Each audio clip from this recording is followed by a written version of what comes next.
Hey guys, so tonight I have 10 tips for you for when it's time to make the cut and cut someone completely out of your life. So making the decision to do this is not an easy decision to make, but it's a really easy thing to do. So as cold as that may sound, it is what it is. And sometimes it's the very best thing you can do for yourself. And sometimes it's a last resort, but it's the only thing you can do for yourself.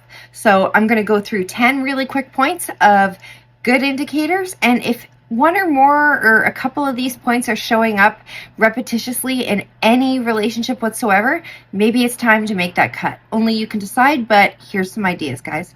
So here we go. The first one is repeated betrayals or deception. If someone consistently is breaking your trust, lying to you despite your attempts to address the issue, despite bringing it up and confronting these issues, it's a sign that maybe it's an unhealthy presence in your life and it's time for them to go.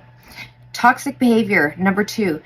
If a person's behavior is consistently bringing negative drama or stress into your life, you have enough problems, you have enough stress, there is enough drama that you have no choice but to avoid, whether it be political things at work or in families or in personal lives, whatever, you got enough, okay? If someone's bringing this stuff into your life constantly and efforts to address the behaviors have been unsuccessful, again, always address them first. Say, like, bring this up. Be like, all I ever hear is complications and negativity and things like this coming out of you. Like, let's talk about something like, let's have a conversation where we discuss no problems and no issues. Let's just have like a happy conversation. And if these things aren't working, then maybe it's time to break the leash. Like, it's time to let them go. Lack of respect. If a person is consistently disrespecting your boundaries, your feelings, your values, shows little willingness to change or compromise, it may be necessary to distance yourself for your own well-being. And you know what? It's good for their well-being too, because maybe they'll learn something from it and they'll stop behaving this way. But because no one's going to get ahead in life if they're disrespecting people, not appreciating, not respecting people's boundaries, not respecting people's values or beliefs or anything like that, they're going nowhere. So maybe a few people need to cut them out, and maybe they'll get the picture and get the hint that that's really not the way to go. But for your mental health, you need to be number one and you need to be the concern.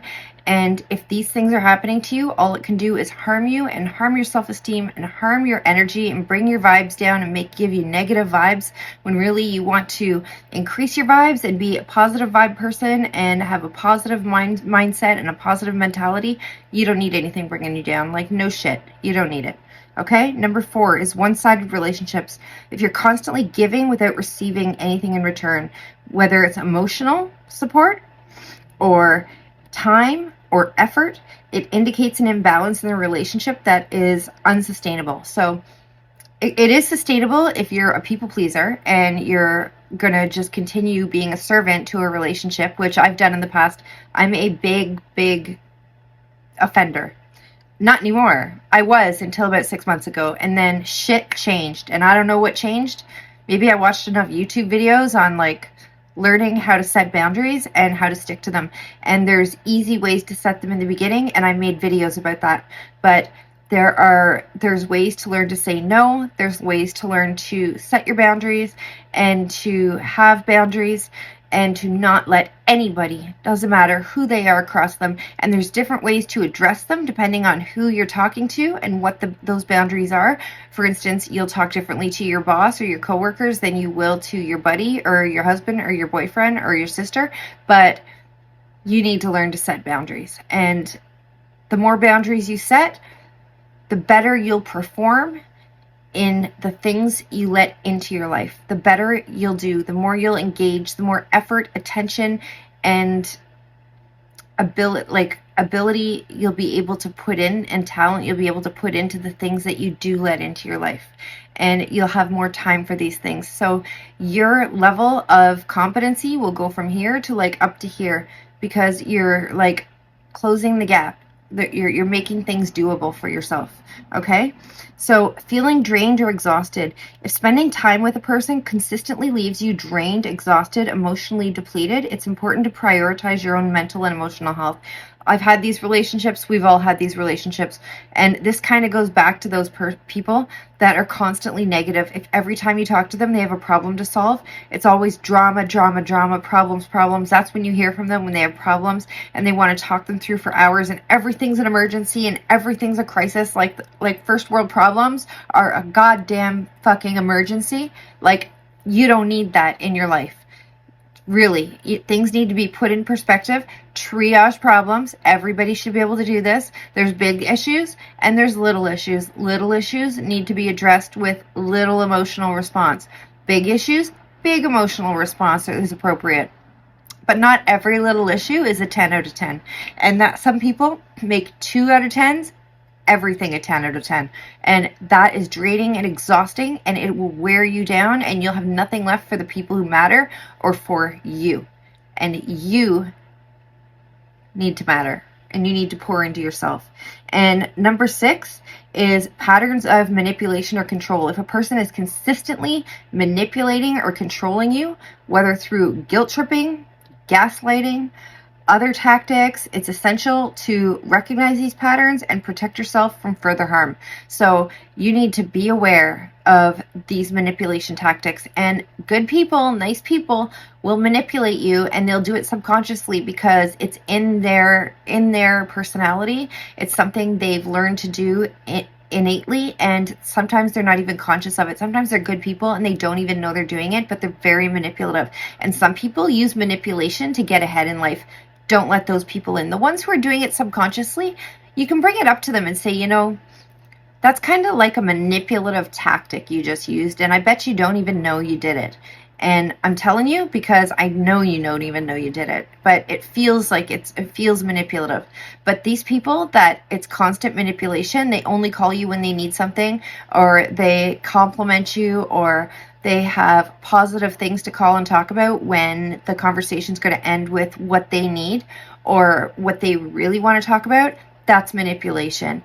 When they are blaming you, I heard this from a quote today and I made a short about it, blaming you for your reaction to a behavior based on their toxic behavior, and they're blaming you for your reaction. That is manipulation at its worst. Watch out for these people.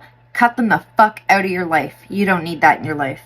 And that different life goals, if they have different goals and values, and if you and a person are fundamentally different in that way with goals and values, priorities, you're incompatible with each other. It's going to be challenging to maintain a relationship. You don't have to cut them out of your life necessarily, but distance yourself. Create a distance. They don't need to be your best friend. If you don't have the same goals, you don't want to succeed. You don't want to move forward. You don't want to advance in life. You don't want to better yourself. You don't want to self-improve. One person wants to be their very best every day. Another person doesn't give a shit. They just want to exist and breathe and go to work and complain and hate their life. You know? There's 2 different things. One person wants to learn more and wants to grow and collect data and learn from every opportunity. Other people think they know everything already and they don't know what they don't know, and they don't care to learn what they don't know. That's an incompatible relationship, and that's one that you can do without. So just create some distance, have an acquaintanceship with them. Maybe that's what you need, because everyone's got good qualities, but maybe an acquaintanceship is more appropriate than a relationship. And number 8 is repeated attempts to change unsuccessfully. So if you've made multiple attempts to address issues in a relationship and facilitate positive changes, but there's been no progress made, it's time to move on. So if you have really addressed some of these issues, you've done it in the most sensitive, kind manners, then you've stepped it up a little, you've been more to the point, you've stepped it up even further than that and said, you know, I'm not sure if this relationship is working out for me because of this, this, and this, and they still can't change. See you later, brother or girl. Out you go. Or however you identify yourself. See you later.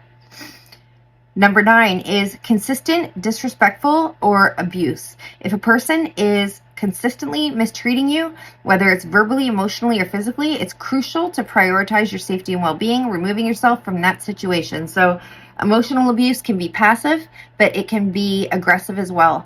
And passive or passive aggressive techniques are just as harmful, equally as harmful to your self-esteem, to your personal self-concept, to your own self-growth, to your own ability to self-improve, to your self-development. And you don't need that every day. Get them the hell out of your life. Anything. Anybody who is abusing you in any way, even through neglect. Neglecting a relationship is abusive in a relationship. If they neglect you and all you do is give, see you later. Done. And the very last one is trusting your gut. Ultimately, at the end of the day, and I made a whole video about this, trusting your gut, girls and guys. Ultimately, if your instincts and your intuition deep down make you feel that a relationship is no longer serving you or is actively harming you, it's okay to prioritize your own needs and make the difficult decision to cut ties. It's okay. If there's no benefit coming out of a relationship, it's not a relationship anymore. It's like a contact. It's an acquaintance. It is like a communication. It's no longer a relationship. So don't make a relationship out of something that isn't. And in your gut, if you feel like it's not serving you or benefiting you, and it's only you serving the relationship, then it's not a relationship anymore. Get it out of your life, because we're talking about relationships here. So cut those suckers right out. Remember, cutting someone out of your life is a personal decision. It's not an easy decision to make, but it is easy to do. Just take your time in deciding. If you want, ask your friends, ask someone that you trust. BetterHelp for counseling. I always advise BetterHelp. I always advise therapy. And BetterHelp does like financial aid for those who can't necessarily afford it. They'll do it through video conferencing, through text messaging, through phone calls. They'll do it on your own time. You don't have to wait till next week, because by the time next week comes, your problem or your question might be solved and resolved and over. So BetterHelp is a really good result. And because they do give financial assistance if you need it, it makes it really reasonable for people to access it. So consider BetterHelp. Look into it at least. Check it out. If you don't have anybody that you can confide in that will give you straight up real shit advice and tell you like the objective advice, not subjective based on knowing you, but objective advice, then maybe consider a therapist. And I do. Lots of people do. It's a thing. It really, really works. It helps you understand yourself better and your situations better, and it helps you put things in perspective and see things objectively. And sometimes an objective viewpoint is the viewpoint you need to have to be able to really understand a situation and make sense of it. And if needed, just prioritize your own well-being throughout the whole process. Everything you do, think about, how is this making me a better person? How is it helping me to be my best? How is it helping me to do better for other people? How is it helping me do the best at the responsibilities I have right now and for the people I love right now and for me? Because without you, you can't take care of anybody else. So make sure the people you're taking care of are the ones who deserve it, are the ones who are serving you as well as you serving them, and that it's a mutually beneficial relationship. Otherwise, cut them out. That's it, guys. Have a great night.